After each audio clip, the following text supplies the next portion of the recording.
알부민도 이젠 마시는 시대. 20대의 활력을 90대까지 지켜라. 남지현 원창의 알부민 2090.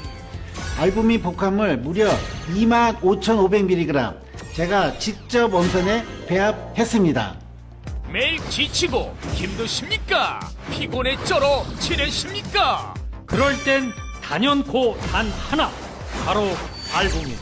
남지현 원창이 직접 배합한 알부민 구원량 12,000mg도 아닌 16,000mg도 아닌 용량 폭탄 실현 무려 25,500mg 가득.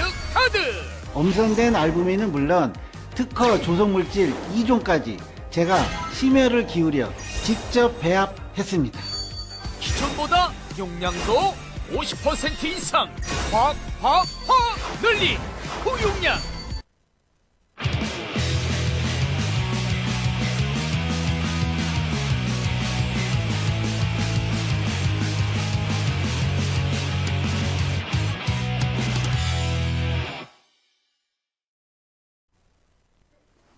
안녕하세요. 아시아투데이 TV 시청자 여러분, 오늘도 여러분 찾아온 장예찬의 정치 펀치입니다.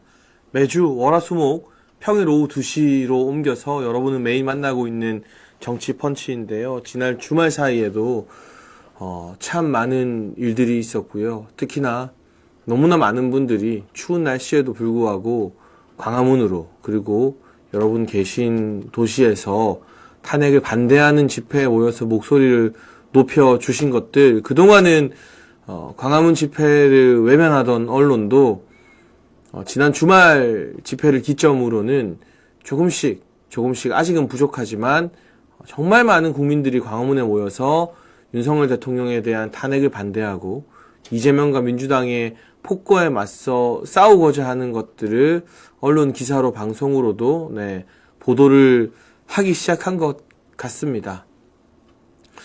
아무래도 탄핵 가결 이전에는 이 탄핵을 찬성하는 민주당과 민노총이 조직한 그런 집회 시위가 여의도에서 열렸고, 여의도와 광화문이라는 공간이 나뉘어져서 일부 방송국 같은 경우는 의도적으로 여의도만, 국회만 화면으로 비추고 소개하는 경우가 덜어 있었는데요. 이제는 헌법재판소가 광화문 옆 안국역에 있기 때문에 양쪽 다 광화문을 중심으로 해서 집회를 열게 되죠. 그러면 한쪽만 보도한다는 게 사실상 더 어려워지는 측면이 있고요. 경찰 추산 결과 지난 토요일에 광화문에 모인 이 집회 규모를 따지면 탄핵 찬성하는 집회보다 탄핵 반대하는 집회에 모인 사람들의 숫자가 훨씬 더 많았던 것으로 공식 집계가 되었습니다. 그리고 그 과정에서는 일부 언론에서 이게 과연 효과가 있느냐 없느냐 여러 의견도 분분하지만 반미, 친중, 대북제재 해제 이런 언급을 하는 사람들을 미국 정보기관인 CIA에 신고한다라는 운동이 온라인에서 또 일어나지 않았습니까? 그런데 이게 실제로 효과가 있든 없든 그 같은 움직임에 상당 부분 반미 성향을 드러내고 친중과 종북 성향을 드러낸 사람들이 위축되어서 많이 나오지 않은 것 같아요. 저는 그것만으로도 그렇다면 굉장히 큰 성과가 아닌가. 우리가 양반처럼 나라가 망하는데도 에헴 하면서 공자왈 맹자왈 하는 것이 아니라 뭐라도 나서서 이 나라를 위해서 싸우겠다는 여러분의 노력이 그러한 작은 성과들이라도 계속해서 만들어 나가고 있는 것이 아닌가 하는 생각이 많이 들었습니다. 저도 연단에 서거나 하진 않았지만요, 조용히 시민들 틈에 섞여서 말도 안 되는 대한민국을 망치는 졸속 탄핵, 번갯불에 콩 구워 먹듯 보수 대통령이 잘 되는 꼴을 못 보고 일단 탄핵부터 하고 보는 이 문화에 경종을 울리기 위해서 힘을 보태고 있는데요. 아무쪼록 주말을 지나고 다시 만나는 2주의 첫 정치 펀치에서 지난 토요일 특히 다른 장소도 많지만 광화문에서 목소리를 높이신 모든 분들께 참 감사하다. 그리고 고생 많으셨다라는 말씀을 드리면서 시작을 하고 싶습니다. 오늘은 크게 선관위 이야기와 지금 무분별하게 퍼지고 있는 윤석열 대통령을 음해하는 가짜 뉴스들, 이런 것들을 하나하나 짚어보려고 하는데요. 그 이전에 지난 주말 우리가 놓치고 지나갔을 수 있는 몇 가지 정치 현안들을 먼저 가볍게 브리핑을 해보겠습니다.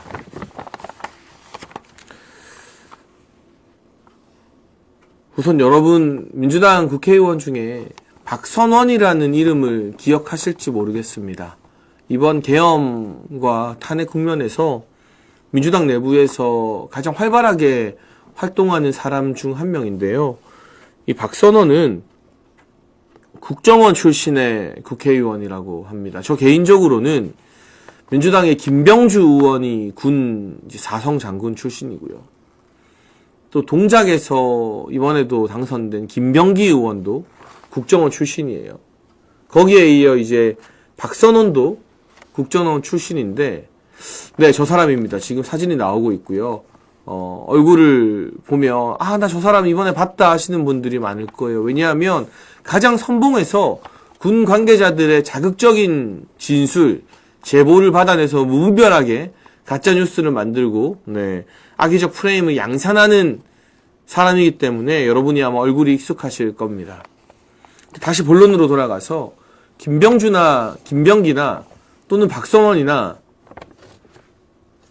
다른 사람들이면 몰라도 저는 이렇게 군 부대, 군 장성 출신, 그리고 국정원 출신들이 민주당에 가서 국회의원을 한다는 게 일단 상식적으로 좀 이해가 안 됩니다. 납득도 안 되고요.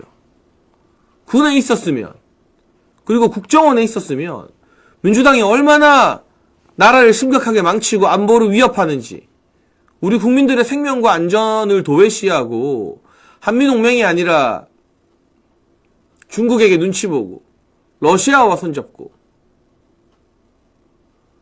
북한에게 뭐라도 퍼주기 위해서 노력하면서 사실상의 이 북핵을 인정해주려는 모양새를 취하는지, 거기서 오래 안 있고 한 6개월만 월급 받아도 충분히 알 수 있지 않을까요?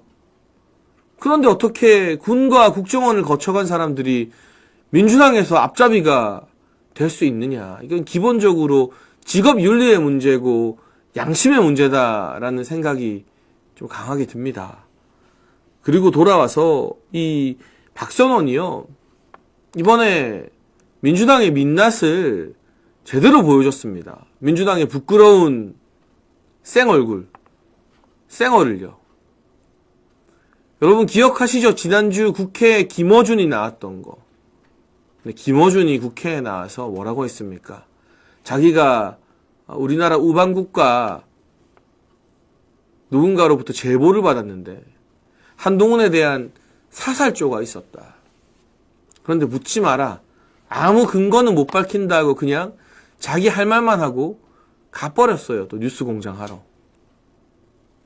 난리가 났습니다.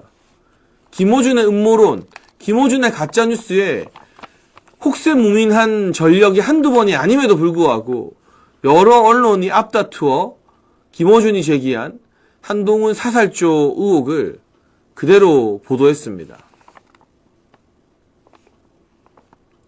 그리고 저 자리는 국회 과방이었기 때문에 최민희 위원장을 비롯한 민주당 국회의원들이 김어준이라는 가짜뉴스 공장장에게 또다시 국민의 주목을 받고 언론에 이상한 기사를 퍼뜨릴 수 있는 그런 판을 깔아준 겁니다.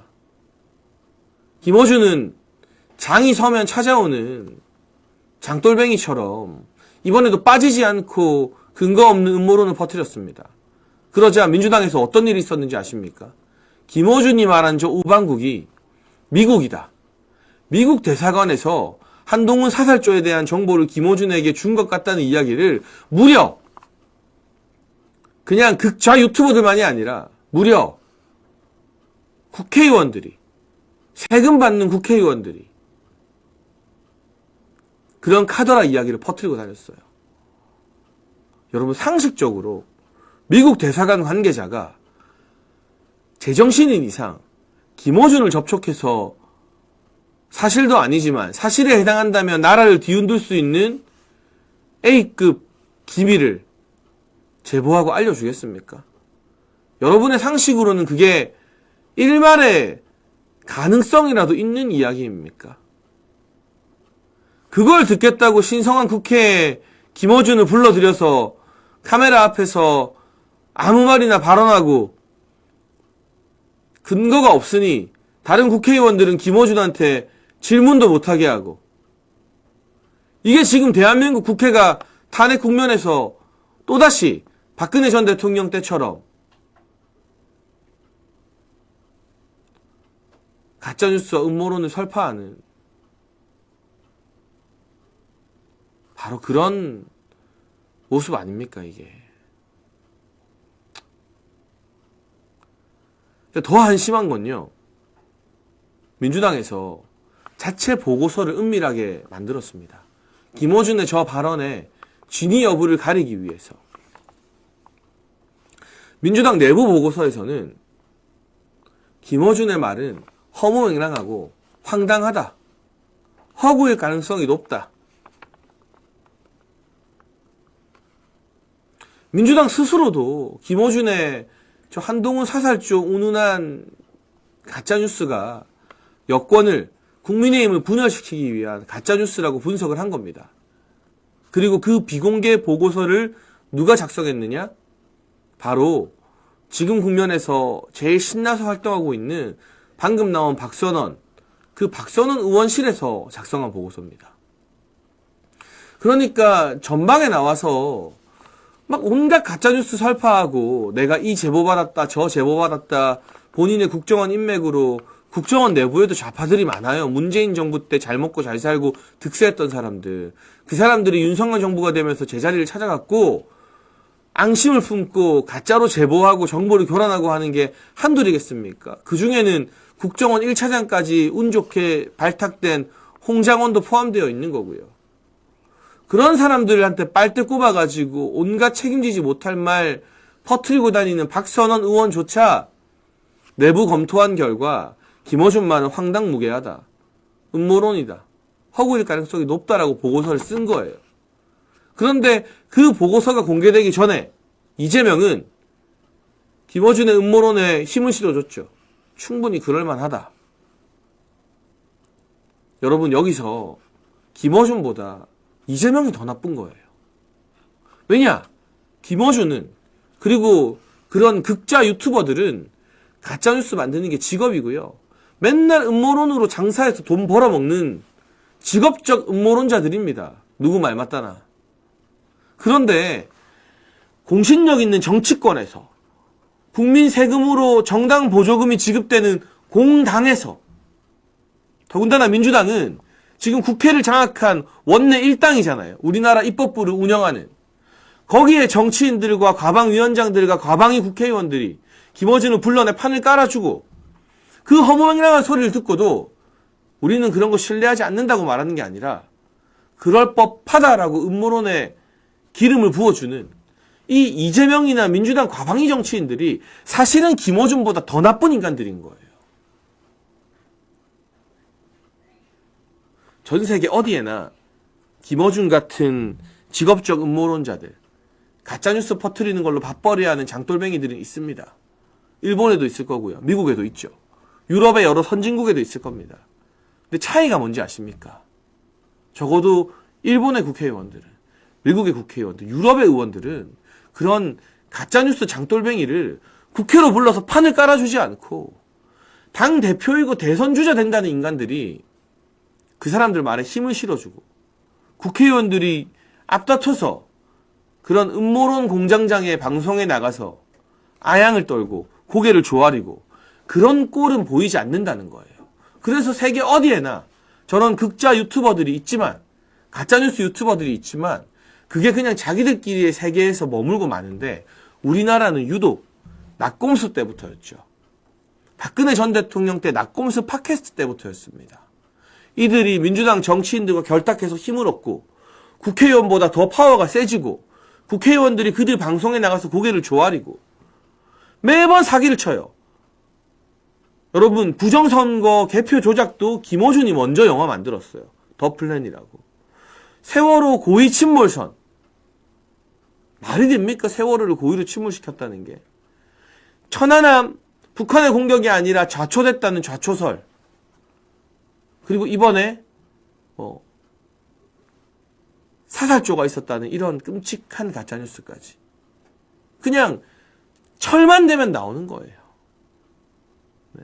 장이 열렸다면 장돌뱅이처럼 나오는 거예요. 근데 이 사람에게 누가 그 막대한 돈과 막대한 출연료와 막대한 신뢰도를 쌓아줬습니까? 이재명과 민주당입니다. 문재인 정부였습니다. 그래서 저는 김어준보다 저기에 힘을 실어주는 이재명과 민주당이 더 나쁘다라는 말씀을 드리는 거고요. 결정적으로 박선원은 자기가 김어준의 음모론이 허구다 황당하다라는 보고서를 썼으면서 이게 개딸들한테 욕을 먹으니까 민주당에서는요, 이재명보다 그 밑에 국회의원들보다 김어준이 더 세거든요. 개딸들한테 욕을 먹으니까 어떻게 우리 김어준 총수가 한 이야기를 음모론 취급하는 보고서를 쓰냐. 개딸들이 난리가 났을 거잖아요. 김어준한테 찾아가서 싹싹 빕니다. 비굴하게. 고개를 조아립니다. 그 보고서 초안이었다. 내가 고쳤다. 내가 봤을 때 충분히 가능성 있는 이야기다. 여러분, 이게 대한민국 국회의원의 민낯입니다. 국정원에서 요직을 경험하고 나와서 국회의원 된 사람이 김어준한테 가서 손을 싹싹 빌면서 고개를 조아리면서 아이고 제가 그 김어준 말 가짜라고 했던 보고서 그거 잘못 쓴 겁니다. 김어준님 말 사실일 가능성이 높습니다. 저 한번 봐주십시오. 자존심도 없고 배알도 없고 영혼도 없는 그런 아부를 하고 오는 게 국정원 출신의 민주당 국회의원 박선원이 보인 모습이고요. 그 박선원이 국정원 관계자, 군 관계자들에게 제보받았다고 하면서 퍼뜨리는 가짜뉴스를 아무런 여과 없이 지들 멋대로, 지들 마음대로 기정사실인 것처럼 퍼뜨리는 게 바로 지금 언론의 이 탄핵 정국의 보도 행태인 겁니다. 그래서 오늘의 본 주제 넘어가기에 앞서서 현안으로 꼭 다룰 수밖에 없었네요. 김어준 앞에서 조아리는 국정원 출신의 박선원 의원 이야기. 그리고 사실 이재명 대표의 최측근 이화영 전 경기도 부지사가 2심에서도 징역 7년 8개월 중형을 선고받았죠. 이와 관련한 유엔의 대북 제재 요구가 거세게 진행될 텐데요. 그 이야기는 내일 또 본격적으로 외교 안보와 함께 한번 다잡아 보도록 하겠습니다. 또 본 주제 넘어가기 전에 헌법재판소 이야기를 한 번은 더 해야겠습니다. 요즘 가장 중요한, 가장 시급한, 그리고 우리의 관심이 가장 많이 필요한 곳이 바로 헌법재판소이기 때문입니다. 지금 국회에서는 국민의힘이 참여하지 않은 민주당과 야당들이 일방적으로 진행하는 헌법재판관 후보자 청문회가 진행되고 있습니다. 이 청문회에서 민주당이 추천한 헌법재판관 후보자들은 사실상 내가 탄핵 인용하겠다. 이런 이야기를 대놓고 하고 있습니다. 헌법재판관으로 임명이 되면 그 수많은 자료를 찾아보고 양측의 변론을 들어보고 신중하게 판단을 해야 되는 게 기본적인 원칙임에도 불구하고 자신을 추천해준 민주당과 야당들에게 잘 보이기 위해서 사실상 탄핵을 하겠다는, 인용하겠다는 그런 이야기를 서슴없이 국회에서 하고 있고요. 이 인사청문회 자체가 국민의힘과 협의가 되지 않고 국민의힘이 불참했기 때문에 무효입니다. 무효. 원천 무효. 3명 중에 민주당이 2명을 추천하는 것도 말이 안 되는 폭거죠. 원래는 민주당 하나, 국민의힘 하나, 그리고 여야 합의로 하나 총 3명을 추천해야 되는 겁니다. 그리고 지금 국민의힘과 협의 없이 일방 추천하면 국회 추천이 아니라 민주당 추천, 헌재 재판관 후보자가 되는 것이기 때문에 한덕수 총리, 대통령 권한대행이 이 임명을 거부해야 하는 게 당연하고요. 황교안 전 권한대행이 여러 번 밝힌 것처럼 대통령이 잠시 직무만 정지되어 있는 상태, 탄핵이 인용된 것이 아닌, 거리가 아닌 직무정지 상태일 때는 장관급 이상의 공직자, 헌법재판관 등을 임명하는 것은 권한대행에 행사할 수 있는 권한 밖이다라는 게 일반적인 헌법학자들 주류의 의견입니다. 그렇기 때문에 이 인사청문회가 어떻게 끝나든, 그리고 민주당에서 한덕수 권한대행에게 특검법 공포해라, 그리고 헌법재판관 임명해라, 그렇지 않으면 크리스마스 이브에 24일에 탄핵할 수도 있다라고 협박을 하고 있는데, 한 총리가 그런 탄핵 협박에 굴하지 않고 저는 뚝심 있게 끝까지 원칙을 고수할 거라고 믿고요. 만약 민주당이 한덕수 총리를 탄핵하게 되면 오히려 그것이 한덕수를 영웅으로 만드는 길이다. 그리고 대통령에 의해 대통령 권한대행까지 탄핵하는 그 모습에 국민들이 반드시 역풍의 회초리를 때릴 것이다 라는 말씀을 좀 드려야겠네요. 한편으로는 그동안 중앙지검장과 검사들을 줄줄이 탄핵했던 민주당은 헌법재판소에서 열린 검사 탄핵과 관련된 심리에 아무도 출석하지 않았다고 합니다. 노쇼라고 하죠. 노쇼. 우리가 식당에 예약해놓고 안 가는 노쇼도 사회적 문제가 되고 있는데, 식당이 아니라 헌법재판소 노쇼를 한 겁니다. 지들이 탄핵해놓고 이제 대통령을 탄핵했으니까 중앙지검장과 검사 탄핵은 별로 중요하지 않다. 우린 이미 더 큰 목표를 이뤘다. 이런 음흉한 속내가 고스란히 드러난 거죠. 노쇼를 했대요. 그래서 그 중앙지검장 탄핵과 관련된 첫 번째 심리가 3분 만에 끝났다고 합니다. 정말 대한민국 수준이 어떻게 이렇게 떨어졌는지 모르겠습니다. 헌법재판소도 양심 있는 헌법기관이라면 탄핵을 남발하고 정작 재판에 노쇼하는 민주당 측에게 준엄한 경고의 한마디는 띄어야 된다고 생각합니다. 헌법재판소 스스로 결정할 수 없는 헌재 재판관 임명과 관련해서 공보관 내세워서 헌재 사무처장 내세워서 월권으로 이게 된다 안 된다 따질 게 아니라, 이렇게 탄핵 심판에 노쇼하는 민주당을 향해서 준엄한 경고를 내리는 게 국민 다수의 공감을 살 수 있는 길이라고 생각됩니다. 그리고 또 한 가지 마지막으로 헌재에 대해서 제가 쓴소리를 좀 하자면요. 이진숙 방통위원장 탄핵 심리를 연기했다고 합니다. 원래 이번 달 12월로 예정된 마지막 최종 변론을 다음 달 15일로 미뤘다고 하는데요. 도저히 이해할 수도 납득할 수도 없는 헌재의 잘못된 행태인 것 같습니다. 대통령 탄핵 소추안 심판이 중요하고 시급하다고 해도 이진숙 방통위원장 같은 경우는 탄핵안이 통과되어서 직무 정지된 지 벌써 몇 달이 지났어요. 그리고 변론을 여러 번 거쳤고 이제 마지막 최종 변론만 하면 그 다음에 헌재가 탄핵을 할지 말지 결정만 하면 되는 시기입니다.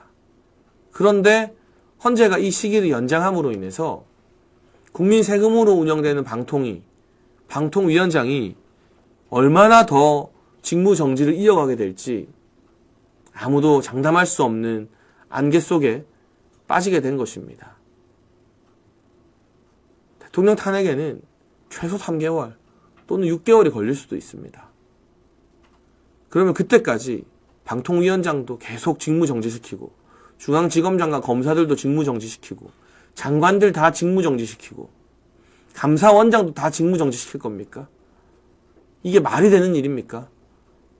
헌법재판소가 잘못된 결정으로 국정 공백, 정부 기능 마비를 이어갈 수 있다면 역사에 우리나라 헌법 정신에 죄를 짓는 일이라는 것을 헌재 재판관 6인이 명심해야 될 것이고요. 다음 달에 이미 결정이 났으니까 이진숙 위원장의 최종 변론이 진행되면 가능한 빨리 조속하게 이 탄핵 여부에 대해서 당연히 기각이겠죠. 기각 결정을 내려야죠. 그렇게 되면 다시 한 번 더 우리 국민들이 정말 말도 안 되는 걸로 방통위원장부터 줄줄이 탄핵을 시켰구나. 민주당 이놈들 진짜 해도 너무한 놈들이구나 라는 판단을 하는데 도움이 될 것이고, 그것이 윤석열 대통령의 탄핵소추안 심판과 변론에도 저는 영향을 크게 끼치게 된다고 생각을 합니다.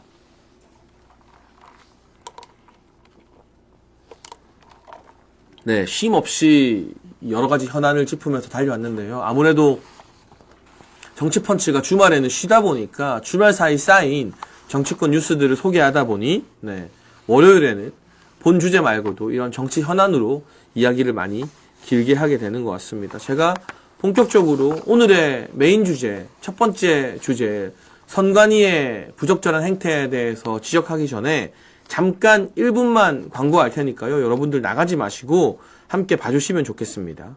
여러분 잘 아시죠? 우리 환절기와 추운 겨울철 면역력 건강관리를 위해서 쉽게 마시고 빠르게 효과를 보는 남지현 원장의 알부민 소개해드립니다. 알부민은 간에서 만들어지는 혈관 단백질 성분인데요. 마시는 알부민은 근육량 증가, 면역 증진, 염증 억제에 도움을 주는 로얄 젤리 분말과 아르기닌 성분, 그리고 비타민과 아연까지 들어있다고 합니다. 평소 피로함을 자주 느끼시는 분, 기력이 떨어지는 분, 술자리나 야근이 잦은 분에게 도움이 됩니다. 우리 아시아투데이 TV 구독자분들을 위해서 단독 특가 이벤트로 2+1 혜택이 적용된다고 하니까요. 아래 전화번호로 지금 주문해서 겨울철 건강관리 같이 하시죠. 감사합니다, 여러분. 1분 광고 동안 오히려 시청자분들이 안 빠지고 더 늘었네요. 네, 저한테 굉장히 큰 힘이 되는 것 같고요. 네. 저도 체력이 떨어져서 이거 하나 마시려고 하는데 이게 뚜껑만 좀 편하게 따지면 좋을 텐데. 네, 따지네요. 제가 못 따는 것 같아요, 이거.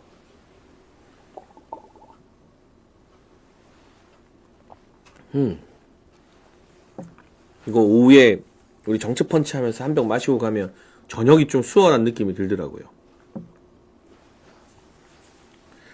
이제 본격적인 선관위 이야기로 한번 들어가 보겠습니다. 오늘 제가 제목으로요. 선관위는 도대체 왜 이재명 눈치를 보면서 무엇을 감추나? 라고 했는데 여러분 충격적으로 선거관리위원회가 헌법기관이고 중립적인 기구여야 되는데 정말 많은 의혹을 날이 갈수록 스스로 부풀리고 있죠. 일단 선관위의 부정 채용에 연루된 사람들만 선관위 내부에서 직간접적으로 1200명이라고 합니다. 이 정도면요. 직권으로 그 기관 해체시켜도 할 말이 없어요. 선관위 사무총장부터 시작해서 줄줄이 선관위 직원의 아들들, 딸들, 조카들 다 면접 높은 점수 주면서 프리패스로 취업시켰어요. 그리고 지방에서 뽑았다가 선관위 고위직의 자녀들은 나중에 다 서울이나 이런 좋은 데로 옮겨주고 여기에 연루된 선관위 관계자가 1200명이에요. 1200명. 솔직히 이 정도 규모면요. 대통령 직권으로 선관위 해체하고요. 헌법기관이 아니라 중앙행정부 산하, 행안부 산하 기관으로 재편하는 게 저는 맞다고 봐요. 그렇게 되면 선관위가 우리는 헌법기관이야. 대통령도 우리를 함부로 못 다뤄하면서 국정원의 보안점검 거부하고 자기들 마음대로 대통령 담화에 대해서 디스하고 반박하는 논평 내고 이런 간이 배 밖으로 나온 행위를 할 수 없겠죠. 그래서 저는 지금이라도 현재 기형적인 선관위를 해체하고 이걸 중앙행정부 산하, 이거 그냥 행안부 산하의 한 차관급 기구로 두면 돼요.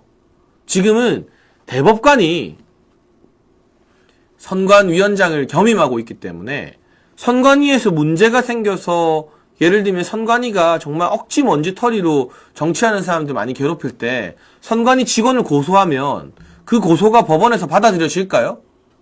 안 받아들여지겠죠. 왜? 다 한통속이니까. 대법관이 중앙선관위원장이고요. 지방법원장이 지방선관위원장이니까요. 이런 기형적인 구조가 어디 있습니까? 그래서 이 1200명의 채용비리 연루 직간접 관련된 사람들 다 징계주고 쫓아내고 젊은 공무원들 많잖아요. 행정안전부 산하에 여러분 경찰이 있는 것처럼 선관위도 행안부 산하로 들어가면 됩니다. 그래서 행안부 장관의 지시와 감독을 받고 선관위원장은 차관급 공무원 시키면 돼요. 경찰청장 있는 것처럼 선관위원장 있으면 되는 거죠. 제 이야기가 합리적으로 들리지 않나요? 저는 그 정도 조치는 선관위에 취해져야 보다 공정하고 국민들이 신뢰할 수 있는 선거 관리가 이루어질 수 있다고 보고요. 최근 선관위의 이상한 현수막 관련된 유권 해석으로 온 국민들이 분노하고 있습니다. 이를테면 민주당이 지금 하는 짓이 뭐냐. 국민의힘 국회의원 지역구에 탄핵 반대한 국회의원들한테 가서 땡땡땡은 내란 공범이다. 이런 현수막 따는 게 요새 민주당의 또 좌파들의 조국 혁신당의 수법이에요. 수법. 국민의힘 전체를 싸잡아서 내란 공범당이다. 이렇게 하죠. 오죽하면 그 얘기를 듣다가 참다 못한 우리 박충건 의원이 민주당 노정면 의원에게 당신이 뭔데 그런 판단을 하냐? 당신이 헌법재판소냐? 닥쳐라! 라고 속 시원한 일가를 내질렀을 정도입니다. 근데 그 짓을요, 국회에서만 하는 게 아니라 전국에 현수막 따라서 하고 있어요. 근데 여러분, 윤석열 대통령이 지금 내란죄로 확정이 됐습니까? 아직 수사도 시작이 안 됐고 대통령 조사도 받지 않았습니다. 이제 막 변호인단 꾸리는 중입니다. 대통령의 변호사들은 아무나 막 뽑을 수는 없잖아요. 여러 가지 고려하고 검증할 게 많지 않겠습니까? 대통령 변호인단 구성하는 중입니다. 그리고 다수의 헌법학자들, 제가 존경하는 경희대 허영 석좌 교수님, 이분 같은 경우는 문재인 정부 때는 경희대 교수라는 이유로 오히려 민주당에게 더 많은 각광을 받았어요. 절대 보수 성향인 분이 아닙니다. 이분이 중앙일보 기고한 칼럼에서 이번 계엄 내란이라고 단정짓기 어렵다. 그리고 비상사태에 대한 대통령의 판단을 위헌이라고 말하는 것도 어렵다. 라고 했어요. 한국 헌법학회장을 역임했던 강원대 김학성 교수. 이거 내란 아니다. 한 지역의 이 안정을 해치는 폭동, 폭력 행위가 일어나지 않았다. 내란 아니다라고 했어요. 여러분, 진짜 내란은 어제 트랙터 몰고 서울로 쳐들어온 전농, 그 농민을 가장한 무장 데모 단체, 그 사람들이 트랙터 수십 대 끌고 올라오는 게 내란이고 폭동이죠. 중앙대 법학전문대학원의 이인호 교수도 이거 내란이라고 단정하기 어렵다. 탄핵 사유가 된다고 확언하기 어렵다라고 말했어요. 다수의 존경받는 헌법학자와 법대 교수들이 다 내란이니 탄핵이니 하는 거 너무 앞서간 이야기다라고 말합니다. 결정적으로 한 지역의 평온을 해칠 만한 폭동 사태나 폭력 사태가 일어나지 않았고 사상자가 0명이죠. 0명. 아무도 안 다치는 내란이 어디 있습니까? 그리고 국회에 계엄 해제 의결이 있자 대통령의 헌법대로 계엄을 해제했습니다. 그 자체로 위헌이나 내란은 성립하지 않는다는 게 다수의 의견입니다. 지금 나오는 저 트랙터들, 저거 외국에서는 단순한 농기계가 아니라 무장 진압기계로도 쓰입니다. 저 살벌한 트랙터 수십 대가 남태령을 넘어 대치하고 있는 경찰들과 28시간이나 씨름을 하다가 기어이 한남동 관저까지 쳐들어온 게 저게 시민을 위협하는 폭동이죠.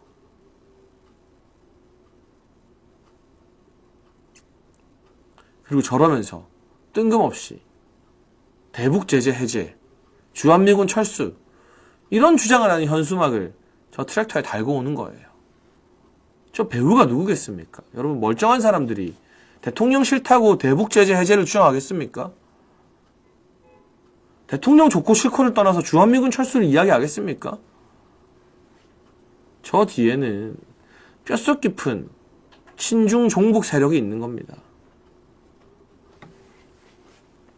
근데 그럼에도 불구하고 수많은 언론과 민주당은 윤석열 대통령이 내란죄 확정, 대법원에서 확정 판결이라도 받은 것처럼 명예훼손과 무고에 해당하는 발언을 무수히 쏟아내고 있습니다. 그리고 민주당 국회의원들은 대통령 탄핵에 반대하는 국민의힘 국회의원들을 내란 공범이라고 말하면서 압박하고 모욕합니다. 이거 사실 명예훼손으로 고소하면 싸그리다 벌금 나와요. 싸그리다. 제가 좋아하진 않고 참 비판하는 인물이지만 한동훈 전 대표, 유시민이 한동훈에게 계좌 추적당했다. 이거 허위사실 말했다가 오늘 보니까 민사에서 3천만 원 확정됐더라고요. 배상하라고. 형사에서는 벌금 500만 원 나왔죠. 마찬가지로 민주당이 땡땡땡은 내란 공범이다. 국민의힘은 내란 공범 정당이다 말하는 거예요. 이거 한동훈이 유시민한테 걸었던 것처럼 명예훼손 집단으로 걸면요. 형사에서 벌금 나오고 민사에서 벌금 나와요, 다. 몇 천만 원씩 나와요. 물어줘야 돼요. 제가 국민의힘 의원이라면 우리 동네 누구누구누구는 내란 공범이다라고 현수막단 그 정당을 향해서 그 상대당에 현수막을 단 주체가 있을 거거든요. 보통은 당협위원장입니다. 그 사람한테 명예훼손 형사 고발하고 민사도 걸겠습니다. 왜 합의금이 중요한 게 아니라 법적으로 이게 명예훼손이고 내란이 전혀 인정되지 않는다는 것을 명확하게 알리는 차원에서요. 가만 놔두면 가만히로 보고 보자 하면 보자기로 보는 게 정치권입니다, 여러분. 참으면 바보 되는 게 정치권이고요.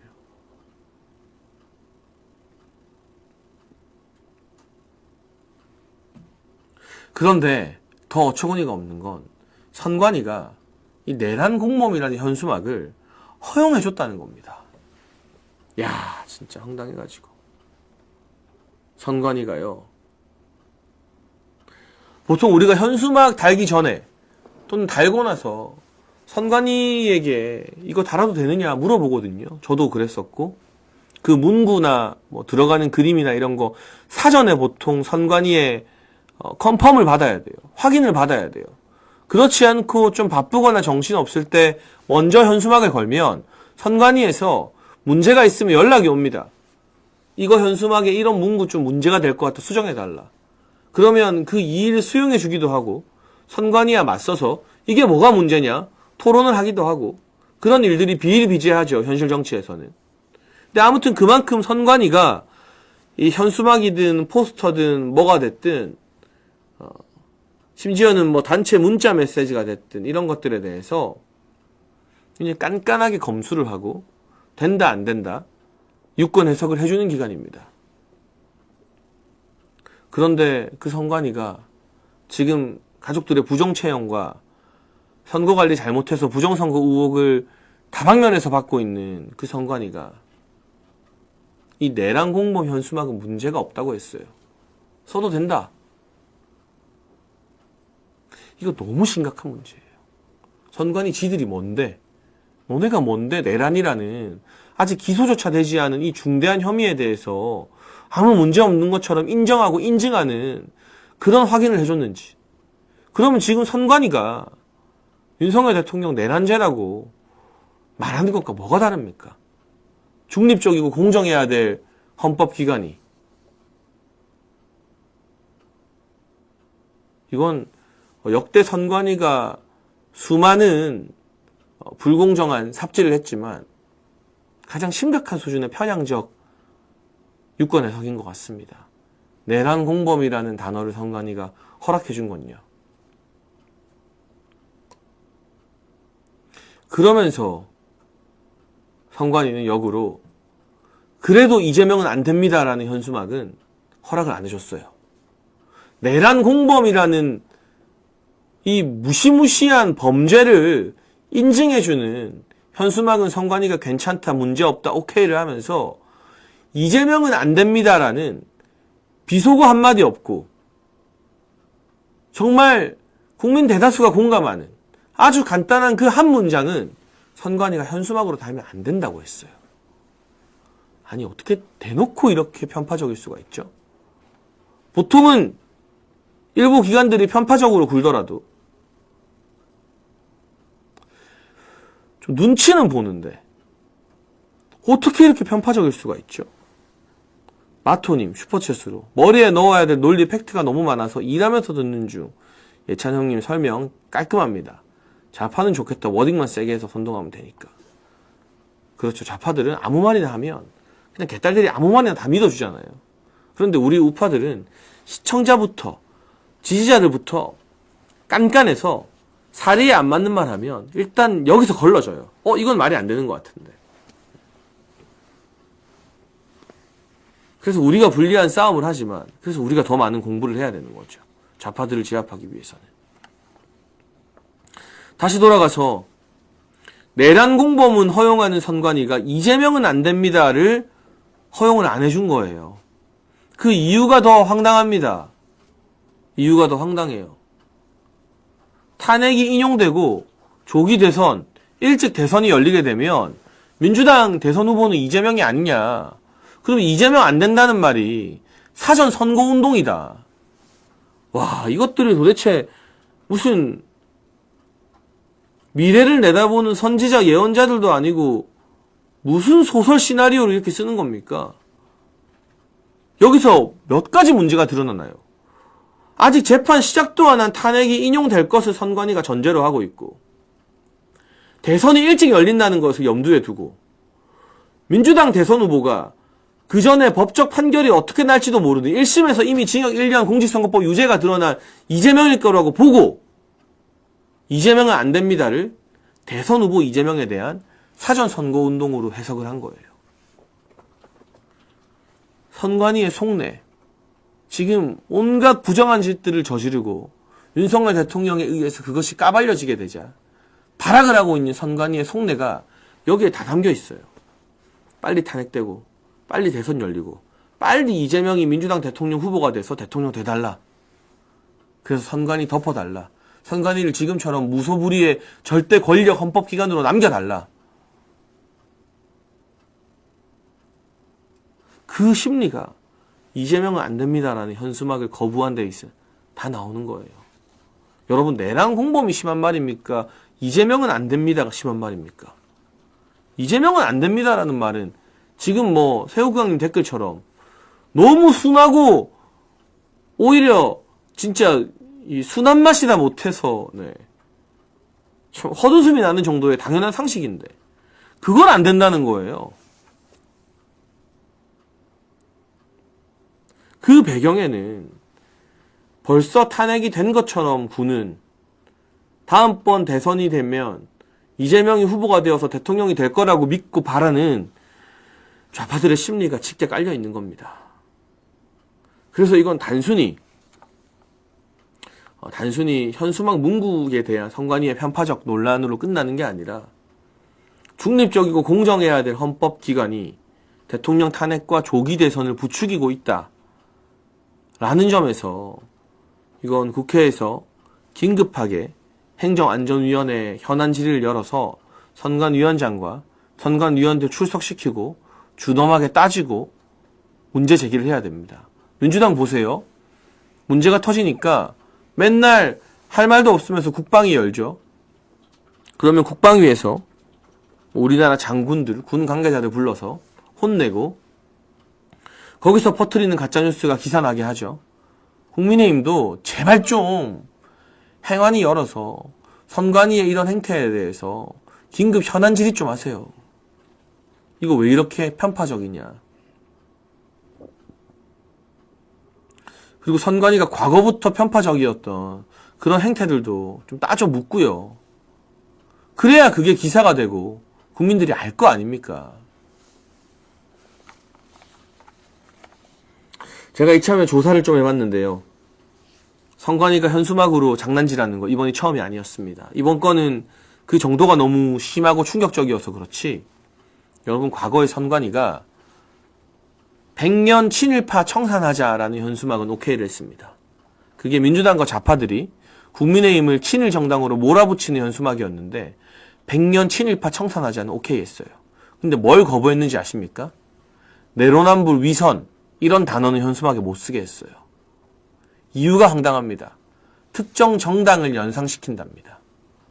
참. 여러분, 내로남불과 위선이 특정 정당을 연상시켜서 현수막에 쓰면 안 된다고 했습니다. 그럼 선관위 스스로도 민주당이 내로남불인 정당이다, 위선적인 정당이다라는 걸 인정한 꼴이잖아요. 근데 그거 못 쓰게 했어요. 그러면서 국민의힘을 타겟팅한 정작 친일 임명사정 까보니까 민주당의 친일파 출신들이 많다면 더 많은데 어쨌든 민주당이 국민의힘을 공격하는 논리인 그 문재인 정부 때 막 죽창가 부르자고 난리 났잖아요. 조국도 그렇고. 100년 친일파 청사는 되는데 내로남불과 위선은 안 된다고 했습니다. 여기서 끝이 아닙니다. 하나 더 있어요. 일합시다. 일 좀 합시다라는 현수막은 선관위가 선거철에 허락을 했어요. 근데 이 일 뒤에 숫자 1이 연상되잖아요. TBS에서도 옛날에 111 막 이런 거 했잖아요. 이 1이 민주당의 기호 1번을 연상시킨다는 것은 지나가는 어린아이도 유추할 수 있겠죠. 일 좀 합시다, 일합시다 현수막은 선관위가 오케이 했어요. 근데 민생 무능 이런 글자는 문재인 정부 때 못 쓰게 했어요. 왜? 정부가 연상된다고. 특정 정당에 대한 비판이라고. 기가 막히죠.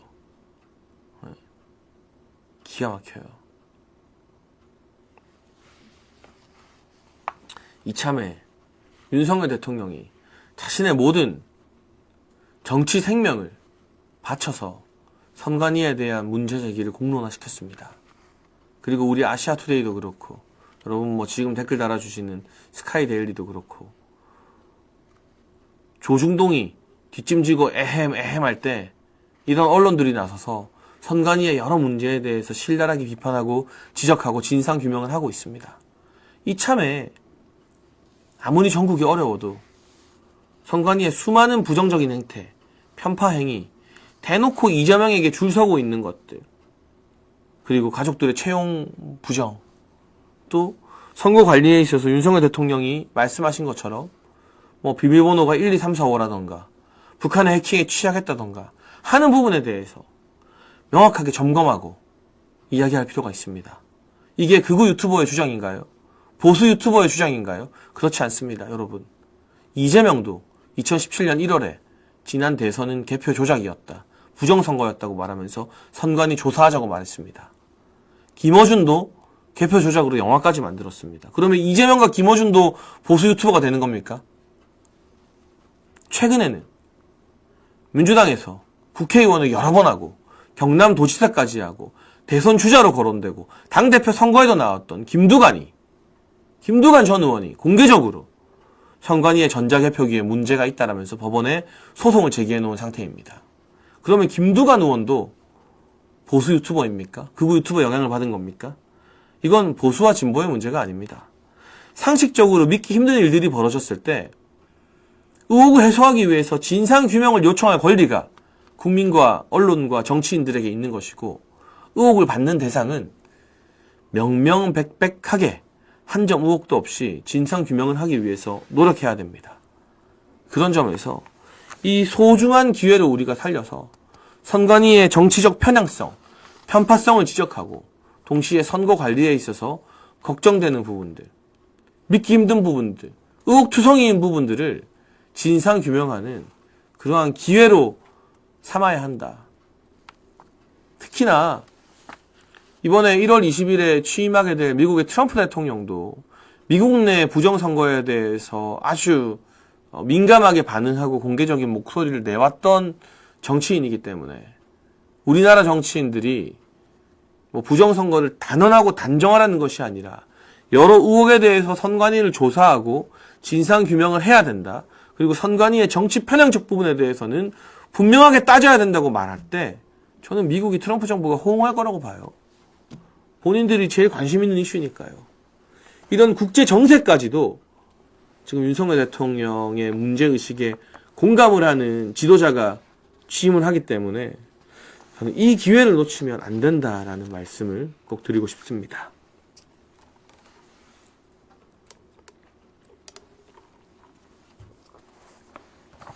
그리고 두 번째 주제로 넘어가 보죠. 여러분 지금 계엄 전후와 관련해서 탄핵 정국에서 언론을 도배하는 가짜뉴스들, 군 관계자들 입에서 거의 다 나오고 있습니다. 평소에는 별 달고 장군이라고 거들먹거리던 사람들이 민주당 국회의원들 앞에서 벌벌벌 떨고 눈물을 훔치고 서로 손가락질하고 저 사람 잘못이다, 저 사람 잘못이다. 자기가 살려고. 민주당 국회의원 김병주 같은 사람이랑 같이 유튜브 찍고 해명하고 공익제보자 해달라고 빌다가 민주당이 토사구팽 싹 버려버리니까 구속되고. 그런데요, 알고 보니까 이 군 관계자들의 진술 중에 가짜뉴스가 거짓말이 너무 많은 거예요. 그걸 제가 오늘 하나하나 조목조목 좀 짚어보도록 하겠습니다. 이 사람들이 가짜뉴스를 퍼뜨리고 거짓 진술을 하는 것은 자기들 살려달라는 민주당을 향한 어떤 뭐라고 해야 될까요?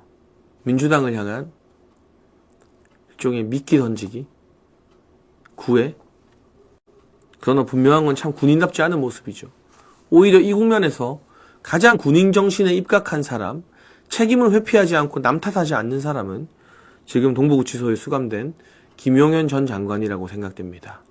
그리고 많은 분들이 동부구치소 앞에서 김용현 장관 힘내라고 화환도 보내주고 서로 모여서 집회도 한다고 하니까요. 이게 만약 북한이 쳐들어온 상황이나 전시 상황에서 저렇게 눈물 질질 짜고 민주당 국회의원들 유튜브 출연하는 장군들이 과연 우리 군을 제대로 이끌 수 있었을까? 군대와 장군들의 참 불편한 모습을 이번에 많은 국민들이 본 것 같아서 거기서 오는 실망감이 크다고 토로하는 분들도 많은 것 같습니다. 일단 첫 번째, 곽종근 특정사령관. 이 사람은요, 현역 군인 신분을 유지하고 있는 특정사령관 신분으로 12월 6일에 민주당 유튜브 채널에 출연합니다. 거기서 내가 국회의사당 안에 있는 의원들을 밖으로 빼내라라는 지시를 받았지만 위법이기에 따르지 않았다라고 울면서 주장을 해요. 그런데 3일 뒤 12월 9일 이 곽종근 특정사령관의 지시를 받는 김현태 707 특임단장은 당시 특전사령관으로부터 1, 2분 간격으로 전화를 받았고 의원들을 끌어낼 수 있겠느냐라는 뉘앙스였다라고 밝히면서 곽종근의 주장이 거짓말이었음이 드러났습니다. 자기가 먼저 부하들에게 의원들 끌어낼 수 있냐고 지시한 사람이 바로 이 곽종근이에요. 그리고 공포탄과 테이저건을 쏘겠다고 건의했다가 오히려 거부당한 게 곽종근이에요. 그러니까 이 곽종근은 자기 죄를, 자기 책임을 덜어보고자 가짜 진술로 대통령과 다른 사람들에게 남 탓을 하는 그러한 행태를 보이고 있다는 거죠. 김현태 707 특임단장도 강언입니다. 12월 9일 기자회견에서 4월 5월 헬기 노들섬 전개훈련 강화를 의아하게 생각했다면서 마치 당시 있었던 훈련이 국회의 헬기 착륙을 위한 훈련인 것처럼 조작된 발언을 했습니다. 그런데 지난 18일 검찰 참고인 조사를 받고 난 직후에는 이 노들섬의 헬기 착륙 훈련은 계엄과는 전혀 상관이 없는 평소에 원래 하던 훈련이었다라는 자기가 했던 말과 정반대되는 인터뷰를 했어요. 지금의 이 혼란스러운 전국을 타서 민주당은 군 관계자들의 오염된 진술을 아무렇지 않게 뉴스로 퍼뜨리고 있는데 여러분, 이런 일이 벌어지면 군부대가 4월달부터 헬기 착륙 계엄 대비 훈련을 했다라는 뉴스가 막 100개가 쏟아져요. 그런데 한 일주일, 2주일 지나서 이게 바로 잡혀요. 원래 하던 훈련이었다. 이 기사는 10개 나면 대박인 거예요. 이미 의미가 없어요. 가짜뉴스의 광풍이 다 쓸고 지나갔기 때문에.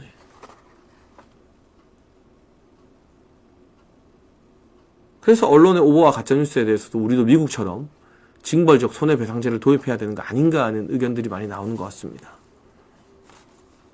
또 있습니다. 민주당 박선원 의원 오늘 자주 등장하네요. 그리고 MBC 등의 일부 언론은 지난 4일 이런 주장을 했습니다.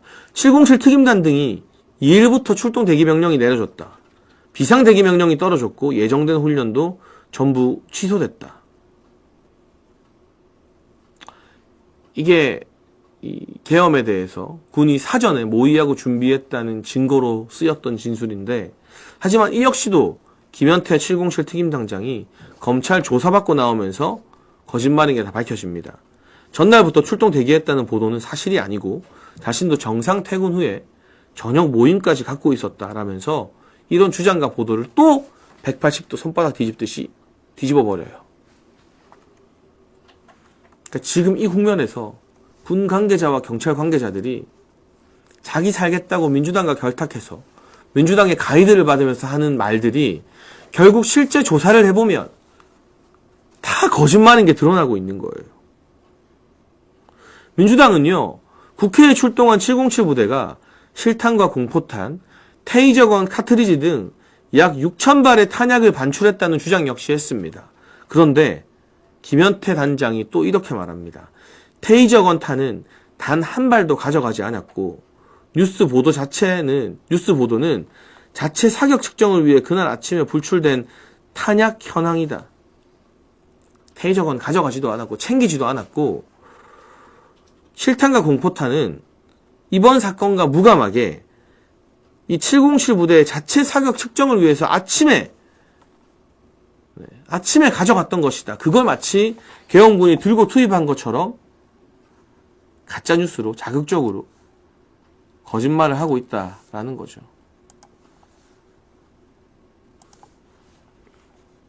이런 게 어디 한둘이겠습니까? 이게 뿐이겠습니까? 마지막으로 하나만 더 소개해드리겠습니다.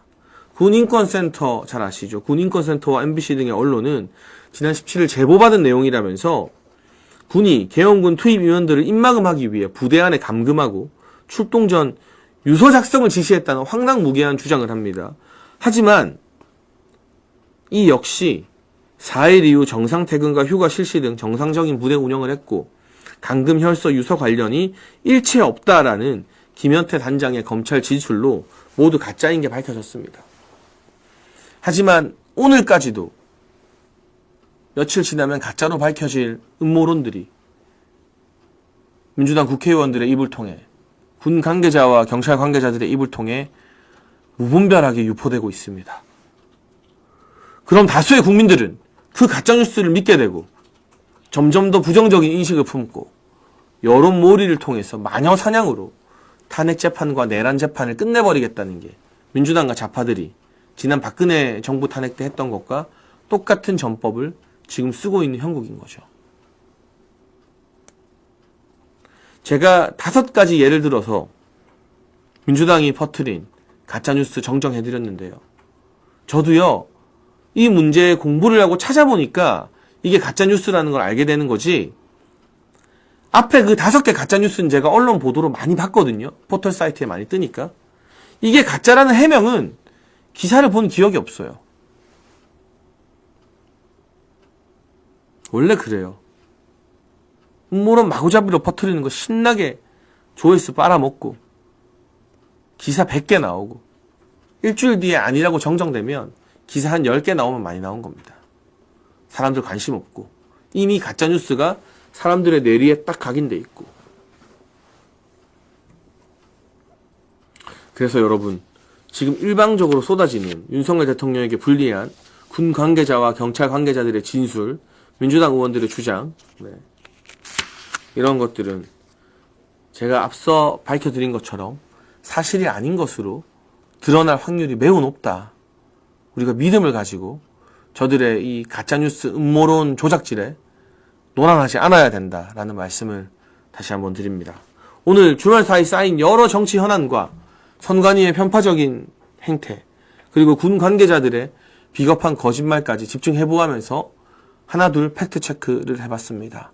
매일 오후 2시 정치펀치가 여러분들께 사실을 알려드리고 주위 사람들과 토론할 때, 또 내 주변 사람들을 설득할 때 쉽고 간단한 합리적인 논리를 제공할 수 있는 그런 방송이 되도록 제가 공부 더 많이 오고요.